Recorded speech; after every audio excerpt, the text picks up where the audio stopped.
Good morning boys.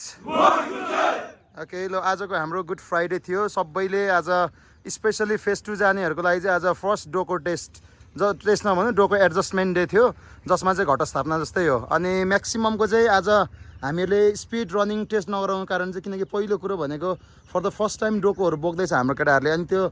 अनि डोकै मिलाउनु जानेको छैन, बनाउनु जानेछन्, उनीहरूलाई कम्पिटिसन गराएर त त्यो कुनै फाइदा छैन, झनै इन्जोर्ड हुन सक्ने भएकोले गर्दा आज चाहिँ तिमीहरूको नाम्लो कतिको लामो भएछ, कतिको छोटो भएछ, कतिको ज्यानले कतिको एडजस्ट गर्नु सक्ने रहेछ, 15-16 केजी भनेको कति रहेछ त्यो चेक गर्नुको लागि हो केटा। क्लियर छ?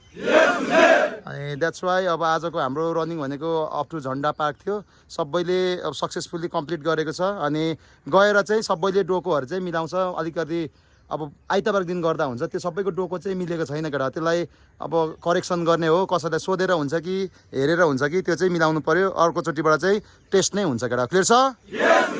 ओके आज हामी अल टुगेदर प्रोबेबली हामी 135-36 जना छौँ होला। सो 136 को सबैले सपोर्ट गर्दै राम्ररी आइपुग्यो। आजको हाम्रो सबैमा गुड फ्राइडे।